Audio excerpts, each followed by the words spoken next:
So we start off with Norman. It's 11 marks for the operating segment element. In terms of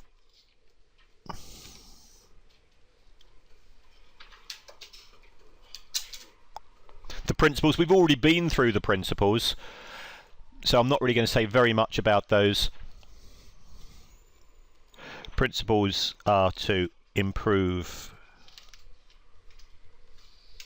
So we could say things about comparability. We could look at the definitions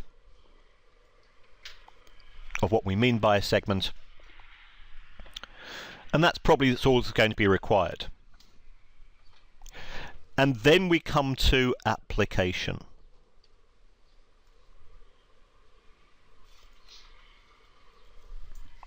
So again, let's focus on the requirements. It says discuss the principles. So, well, we say, well, this is why we need operating segments. This is what we mean by an operating segment.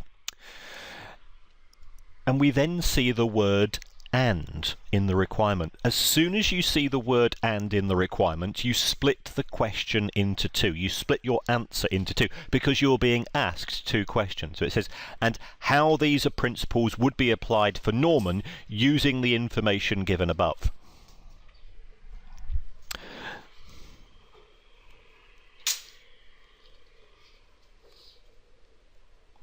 So in respect of Norman,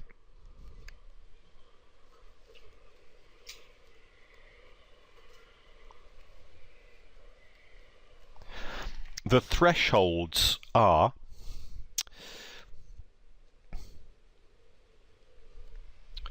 firstly 10% of external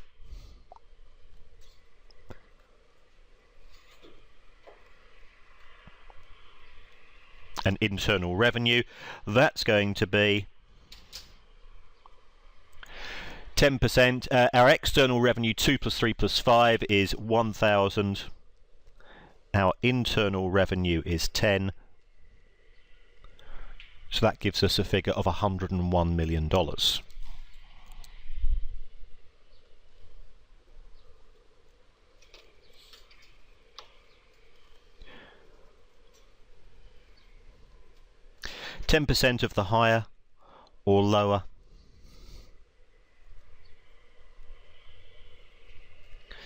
of profits stroke losses.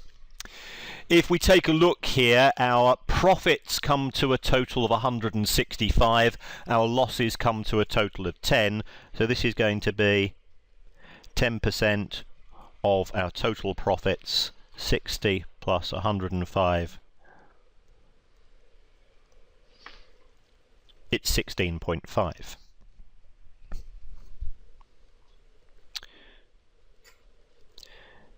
%10 of loss-making segments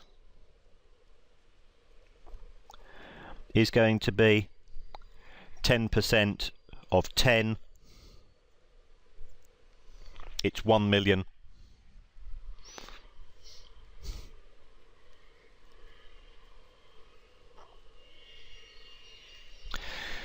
%10 of assets, it's not net assets, it's assets, so we're going to ignore segment liabilities.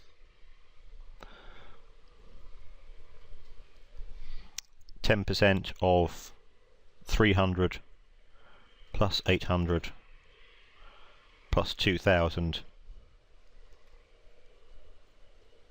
equals 310 million.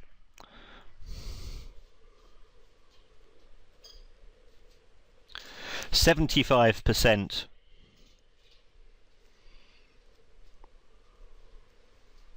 of external revenue equals 75% of 1,000. It's 750 million.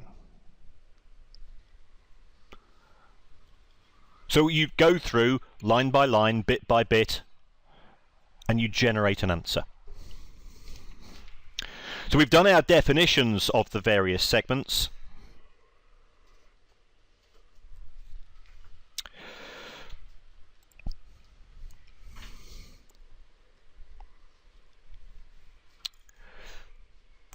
So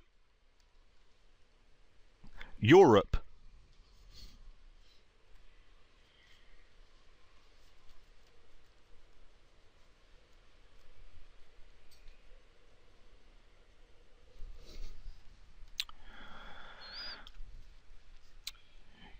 is a reportable segment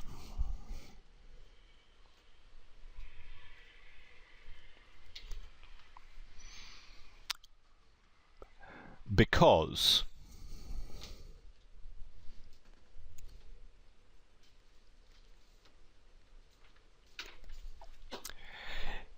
it satisfies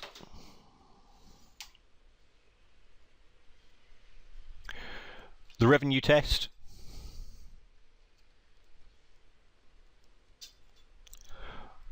the loss test,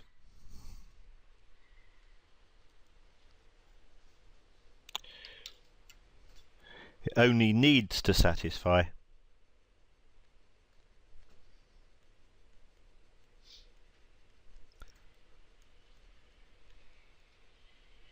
one of these.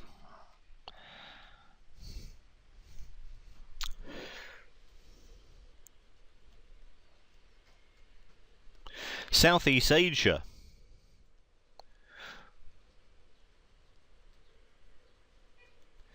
is a reportable segment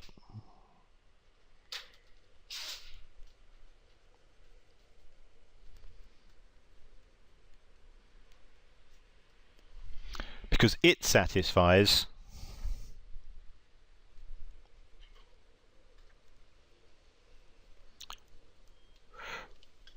revenue,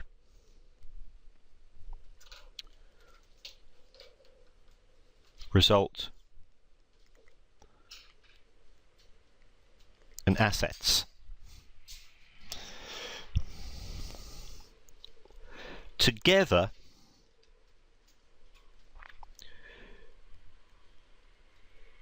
Europe and Southeast Asia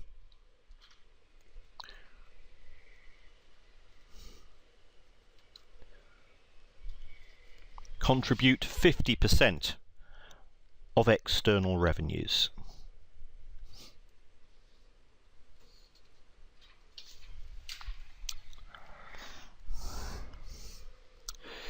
Ideally, the other regions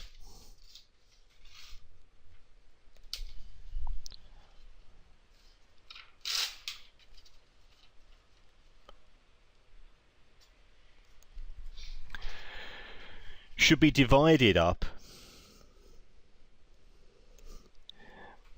into smaller segments. Because if you think about it, we've got Europe, Southeast Asia, and then the rest of the world. Well, the rest of the world surely is Africa, it's North America, it's South America, it's the rest of Asia, it's Australia, it's Eastern Europe. There's other things that we could be saying here, which there are other parts of the world which could constitute a reportable segment. But they don't appear. So what management seem to have done is they've just thrown all of the rest of the world in together, and the rest of the world constitutes 50% of our income. Well, that doesn't seem logical to me. Turn to smaller segments, such as China, the US, South America,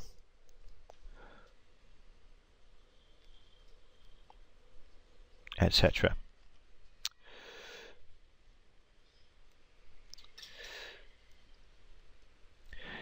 These should then be added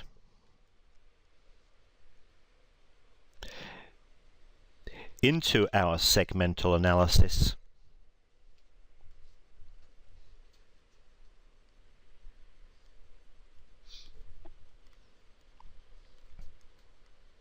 until the 75% threshold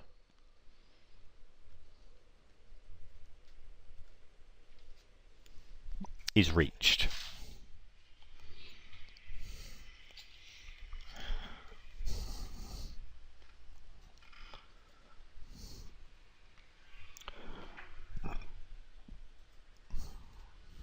So that's part A of the question. Part B, and let's make sure we've got in our answer. You know, we've broken it down. I don't know why I said theme. I should say hotel.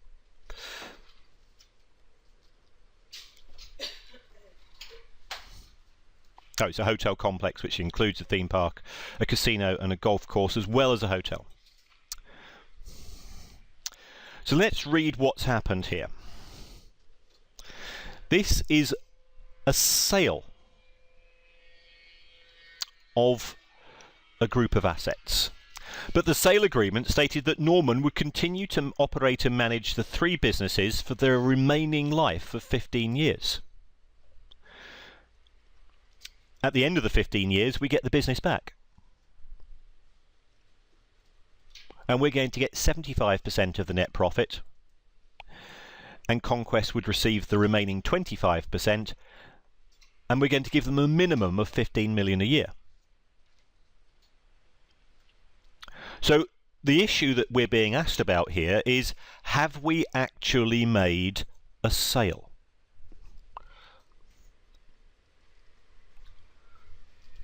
The key issue is how to treat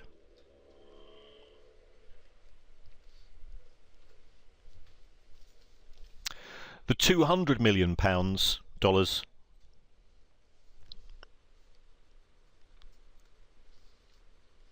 from Conquest.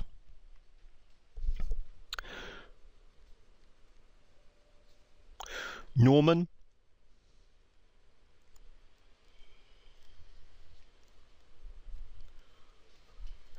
can only de-recognise assets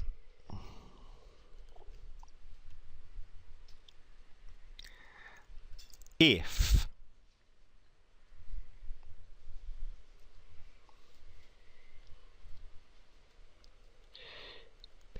it no longer has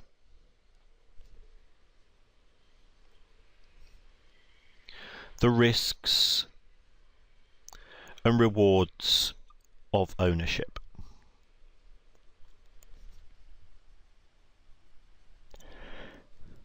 Under the agreement,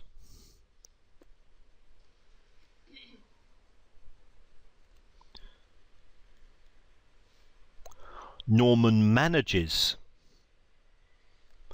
the complex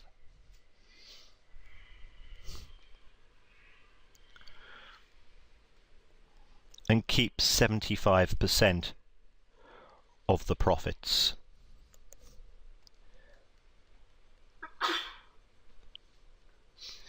It therefore has the commercial risks and rewards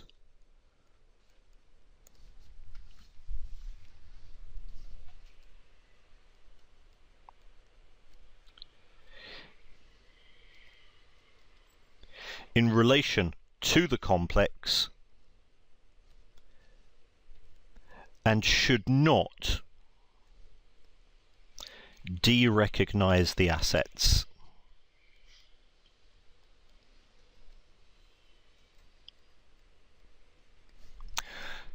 So what we were planning to do was to go debit cash, credit PPE, credit statement of profit, loss, and disposal and sale. But if we're going to keep the PPE in our accounts, what are we going to do? Well, the substance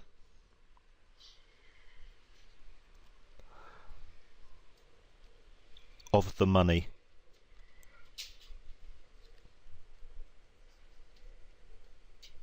from Conquest is that it is a loan secured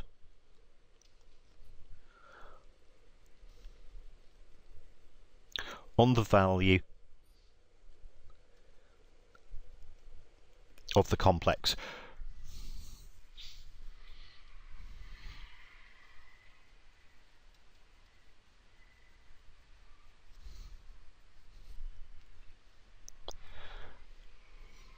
So we're going to go debit cash, $200 million, credit loan, $200 million.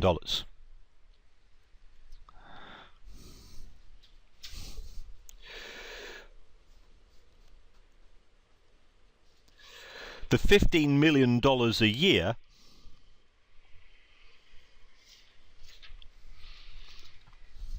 that is guaranteed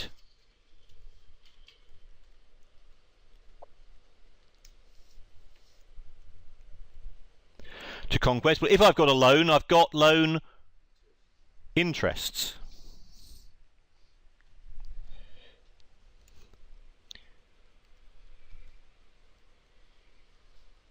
Is effectively interest and should be charged to the statement of profit or loss as a finance charge. And it's the same approach as I'm always trying to take. 2 line points. Use because if I can. Separate things down. Identify basics. Go back to the framework. What's an asset? An asset is something over which we have the risks and rewards of ownership. Well, we don't here.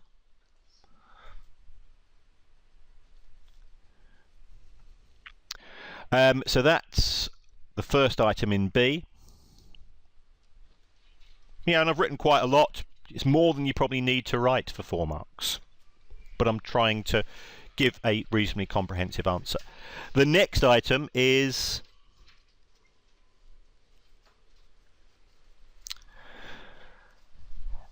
our vouchers. The vouchers entitle the customers to a 30% discount on a subsequent room booking. Experience shows that only 1 in 5 are redeemed by the customer. So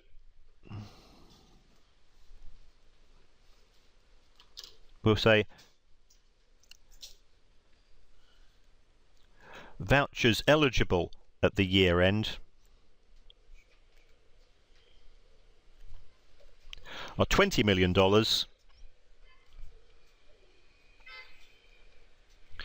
but only 1/5 of these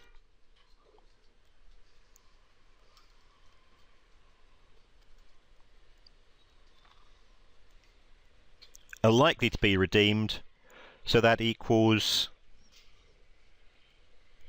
$4 million.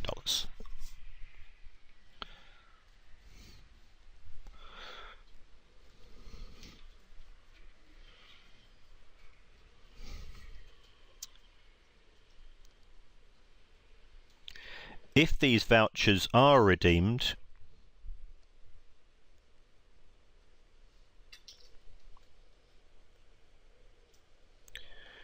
it will be in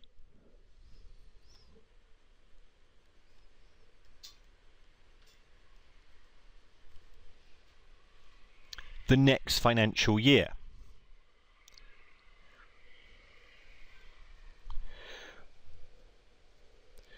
So they should be treated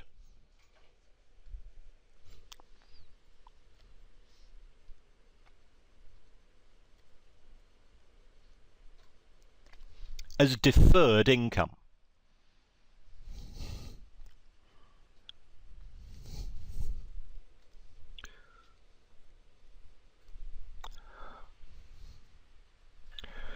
The total from room sales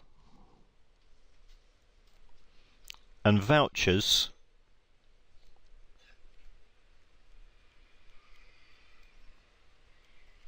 is $304 million.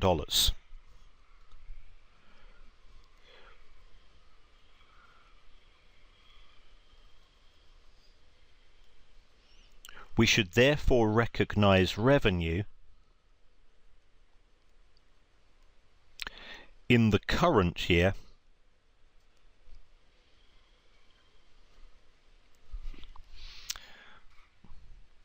of, well, we've received cash of 300 million.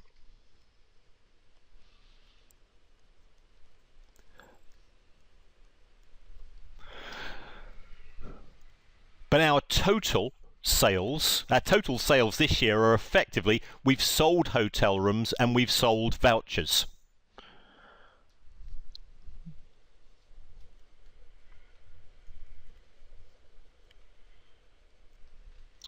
So we should only recognise revenue of 296.1 because some of this is going to be deferred.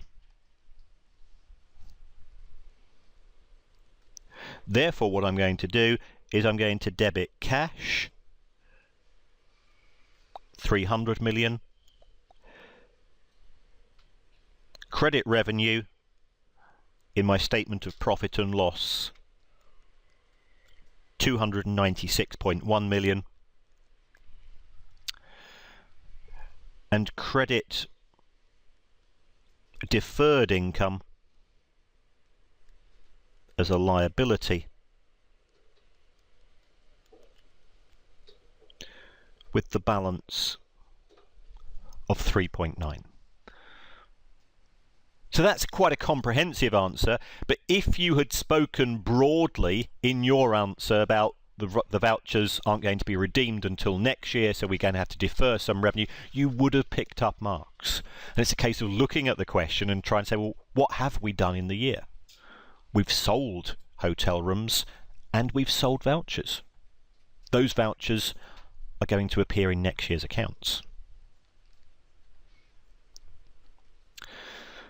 So that's the issue of vouchers.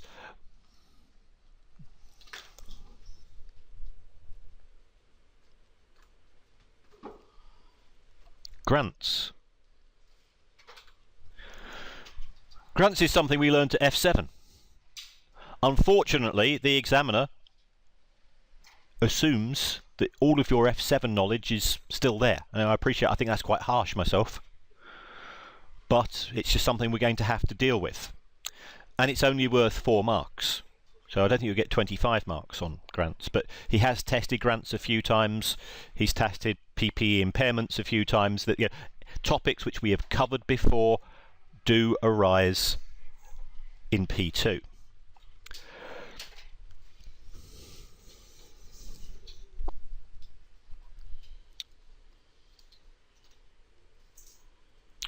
Grants should be dealt with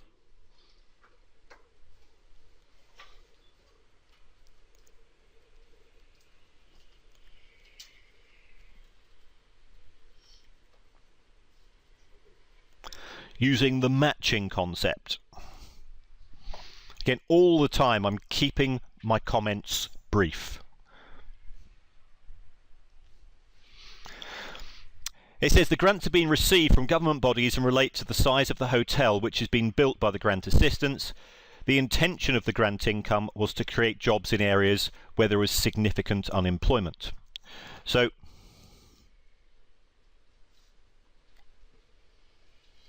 grants can be given for either capital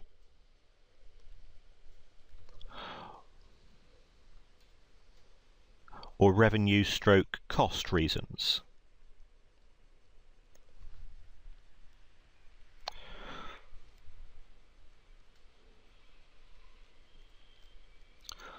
Although this grant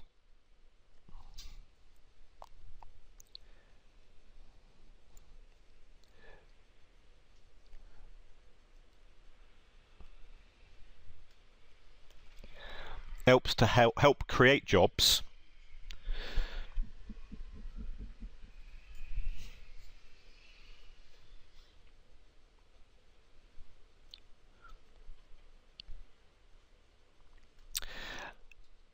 the main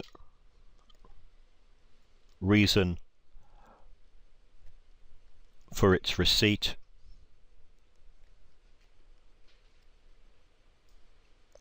is to help fund the new hotels.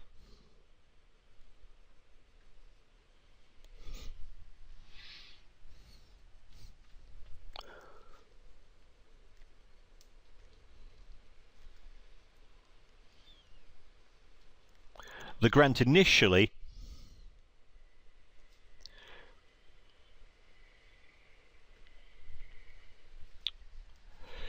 should be treated in the SFP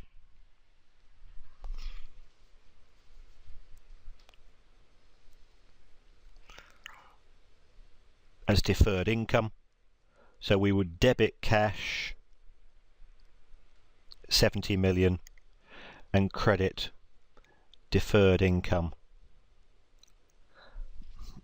70 million.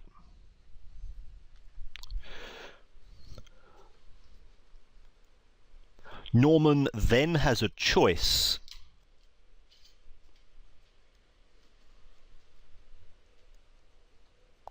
to either, first of all, deduct the grant from the cost of the hotels. So it would debit deferred income 70 and credit PPE 70. Or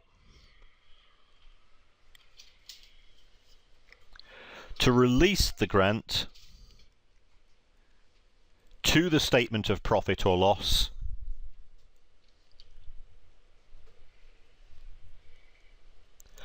over the asset life. So if you do this, you are effectively offsetting against the depreciation charge. So this would be debit deferred income and credit our statement of profit or loss, and this is matching the depreciation charge.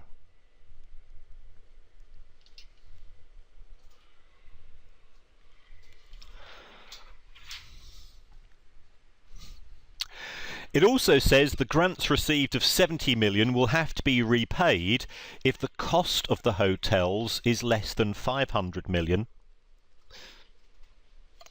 The potential repayment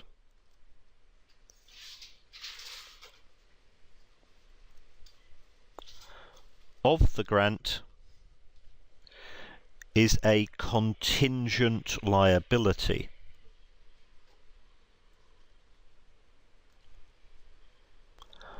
And should be disclosed in the notes.